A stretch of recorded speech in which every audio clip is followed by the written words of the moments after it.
দর্শক আমন্ত্রণ যমুনা আইডাসকে শুরুতেই জানিয়ে দেব শিরোনামগুলো।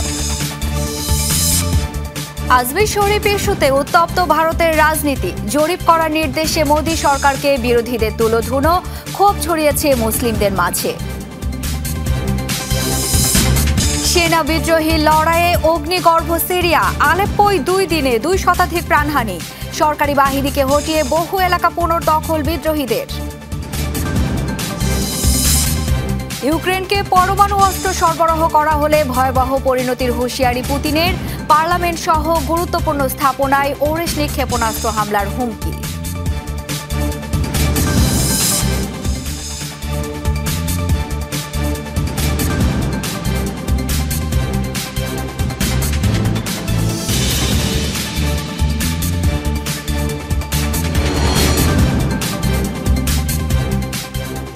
দর্শক আমন্ত্রণ যমুনা আইডাসকে। এতক্ষণ শিরোনাম দেখছিলেন, আপনাদের সঙ্গে আছি আমি শাওন দত্ত। আজমির শরীফ ইস্যুতে উত্তপ্ত ভারতের রাজনীতি, ঐতিহাসিক স্থাপনায় জরিপের নির্দেশে আদালত এবং মোদী সরকারকে তুলোধুনো করছেন বিরোধীরা।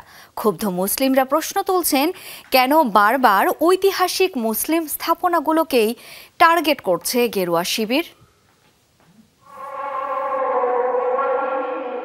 ভারতীয় রাজনীতির আলোচনার তুঙ্গে এখন আজমির শরীফ। প্রাচীন এই স্থাপনায় আদালতের জরিপের নির্দেশকে কেন্দ্র করে দ্বিধাবিভক্ত ক্ষমতাসীন ও বিরোধীরা। কট্টর হিন্দুত্ববাদী সংগঠন হিন্দু সেনার পিটিশনের প্রেক্ষিতে শুনানির দিন ধার্য করেন রাজস্থানের আদালত। যে সিদ্ধান্তের জেরে বিচারকদের তুলোধুনো করছেন বিরোধীরা, বলছেন দেশকে অশান্ত করতেই ধর্মের নামে রাজনীতি করছে গেরুয়া শিবির।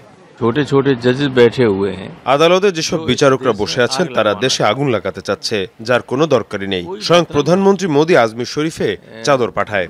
আজমের শরীফ पर जो धार्मिक स्थान है। আইন অনুযায়ী 1947 সালের 15 আগস্টের মধ্যে নির্মিত বিভিন্ন ধর্মের উপাসনালয়গুলিকে প্রশ্নবিদ্ধ করা যাবে না, কিন্তু বিজেপি আরএসএস সরকারের আমলে কেউ কেউ ধর্মের নামে রাজনীতি করছে।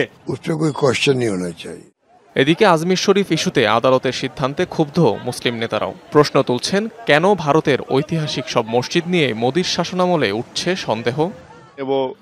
তারা কি করতে চাইছে? কেন এত বিদ্বেষ তৈরি করতে চায় বিজেপি আরএসএস এর নেতাকর্মীরা? মসজিদ দরগা নিয়ে তাদের সমস্যাটা কোথায়?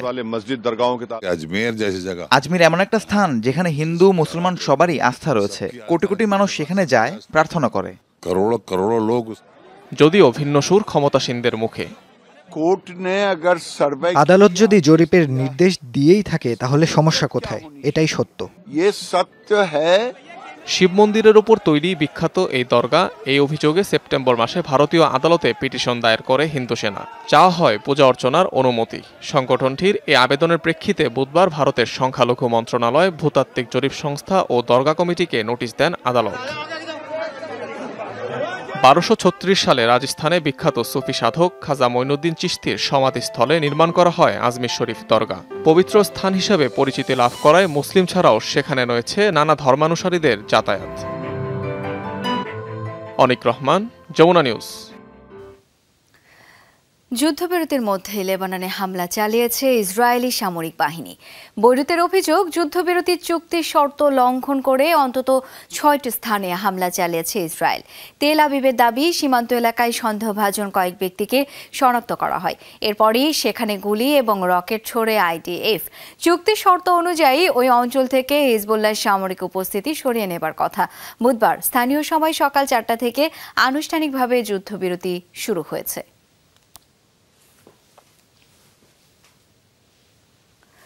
গাজায় অব্যাহত ইসরায়েলি আগ্রাসনে 24 ঘণ্টায় প্রাণ হারিয়েছেন আরও 48 ফিলিস্তিনি। বৃহস্পতিবার উপত্যকার পশ্চিম অঞ্চলে বোমা হামলা চালায় তেল আবিব। ধ্বংসস্তূপে পরিণত হয় একাধিক বাড়ি। প্রাণ যায় শিশুসহ 3 জনের। উত্তর গাজাতেও বিমান হামলা চালিয়েছে আইডিএফ সেনারা। প্রাণ গেছে 3 ফিলিস্তিনির। হেলিকপ্টার থেকে ছোড়া গুলির আঘাতে গুরুতর আহত হয়েছেন অনেকে। কয়েক সপ্তাহের জোরালো অভিযানে উত্তর ও দক্ষিণাঞ্চলে অগ্রসর হয়েছে নেতানিয়াহু বাহিনী। ইসরায়েলে চলমান হত্যাযজ্ঞে প্রাণ হারিয়েছেন 44,000-এরও বেশি ফিলিস্তিনি। গাজায় গণহত্যার প্রতিবাদে যুক্তরাষ্ট্রের নিউ ইয়র্কে থ্যাঙ্কসগিভিং প্যারেড আটকে দিল ফিলিস্তিনপন্থীরা। বৃহস্পতিবার প্যারেড চলাকালীন সড়কের মাঝখানে অবস্থান নেয় একদল বিক্ষোভকারী। এ সময় ফিলিস্তিনি পতাকা হাতে নিয়ে সড়কের উপর বসে ইসরায়েলি বিরোধী স্লোগান দিতে দেখা যায় অন্তত 20 জনের একটি দলকে। এই ঘটনায় বেশ কয়েকজনকে আটক করেছে নিউ ইয়র্ক পুলিশ। বর্তমানে তাদের পুলিশি হেফাজতে রাখা হয়েছে। গত এক বছরে নিয়মিতই ইসরায়েল বিরোধী বিক্ষোভ হচ্ছে যুক্তরাষ্ট্রে। এমনকি ইসরায়েলকে অন্ধ সমর্থনের কারণে ওয়াশিংটনের বিরুদ্ধেও অবস্থান নিতে দেখা যায় বিক্ষোভকারীদের।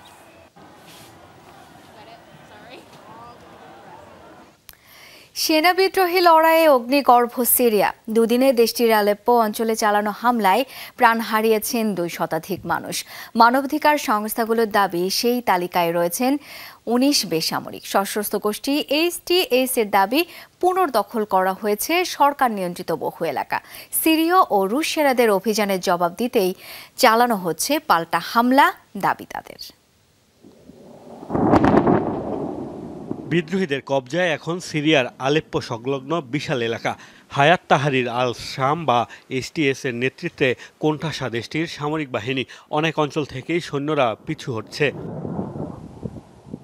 বুধবার শুরু হওয়া সংঘাতে আলেপ্পোর পশ্চিমাঞ্চল নিয়ন্ত্রণে নেয় বিদ্রোহীরা।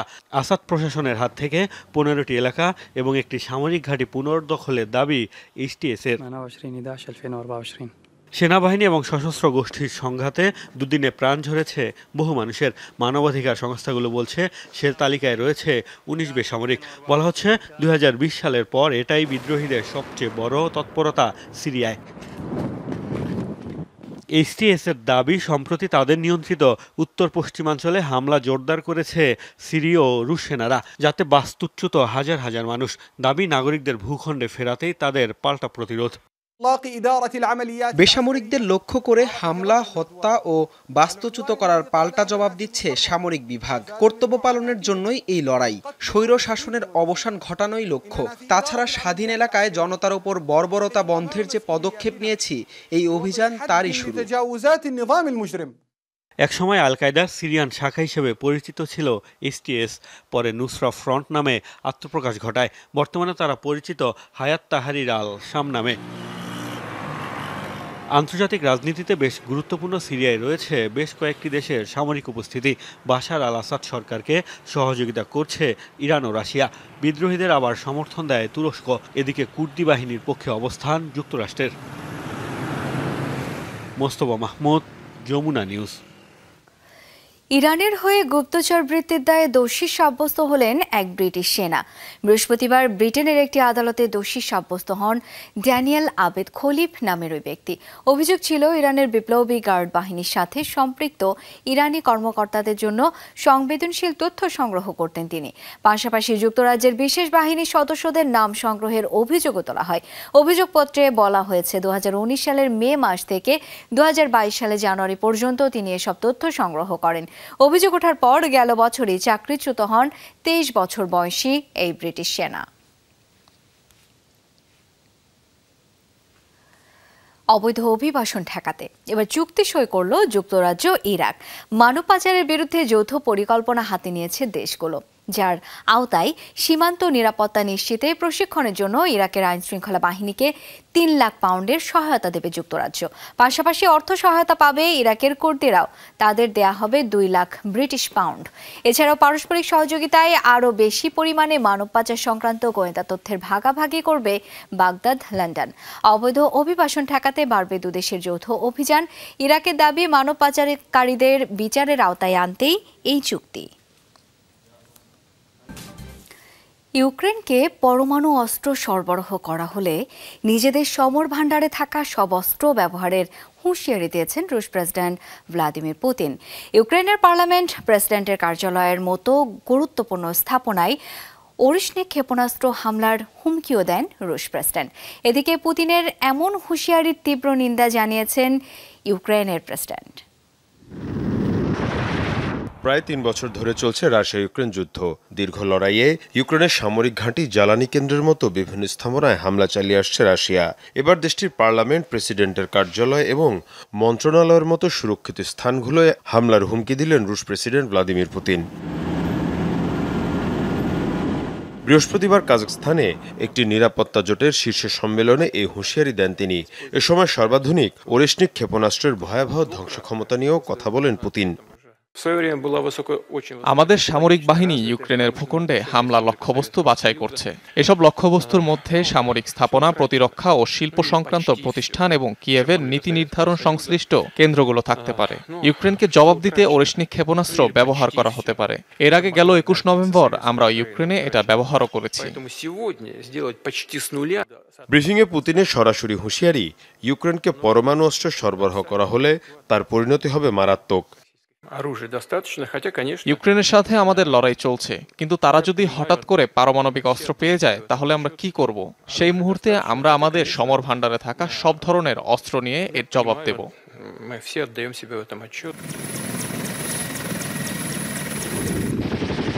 এদিকে রুশ প্রেসিডেন্টের এমন হুঁশিয়ারির তীব্র নিন্দা জানিয়েছেন ইউক্রেনের প্রেসিডেন্ট জেলেনস্কি। পুতিন ধ্বংস এবং হত্যাযজ্ঞ চালানোর নির্দেশ দিয়েছেন। তার এ ধরনের পদক্ষেপে যুদ্ধ বন্ধের প্রক্রিয়াকে স্থবির করে দেবে। রুশ প্রেসিডেন্ট চান না এই লড়াই বন্ধ হোক। কিনঝাল হাইপারসনিক ক্ষেপণাস্ত্র ব্যবহার করে রাশিয়া। মীর মুশফিকা হাসান, যমুনা নিউজ। আরও প্রসারিত হচ্ছে রাশিয়া উত্তর কোরিয়ার সামরিক সম্পর্ক, এমন মন্তব্য করেছেন পিয়ংইয়ং সফররত রুশ প্রতিরক্ষা মন্ত্রী আন্দ্রেই বেলোসভ। বলেন, মস্কো পিয়ংইয়ংয়ের মাঝে দ্রুততার সাথে বাড়ছে সামরিক সহযোগিতা। রুশ প্রতিরক্ষা মন্ত্রীর দাবি, অঞ্চলটিতে ক্ষমতার ভারসাম্য বজায় রাখতেই উত্তর কোরিয়ার সাথে সাম্প্রতিক কৌশলগত চুক্তি স্বাক্ষর করে রাশিয়া, যা কোরীয় উপদ্বীপে সংঘাত ঠেকাতে কার্যকর ভূমিকা রাখবে। শুক্রবার রাষ্ট্রীয় সফরে উত্তর কোরিয়া যান রাশিয়ার প্রতিরক্ষা মন্ত্রী। বৈঠক করেন পিয়ংইয়ংয়ের প্রতিরক্ষা মন্ত্রী নো কোয়াংচোলের সাথে। এছাড়াও দেশটির উচ্চপদস্থ সামরিক কর্মকর্তাদের সাথে বৈঠক করার কথা রয়েছে আন্দ্রেই বেলোসভের।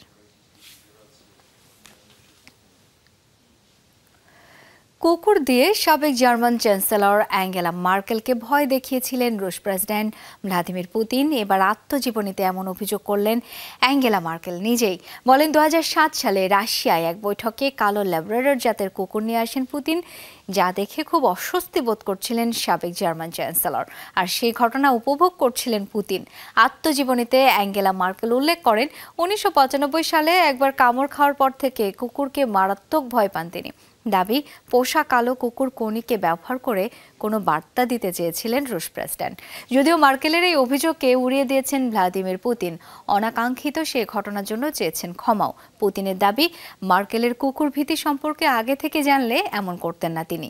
একই ঘটনায় 2016 সালেও সাবেক জার্মান চ্যান্সেলরের কাছে ক্ষমা চান পুতিন।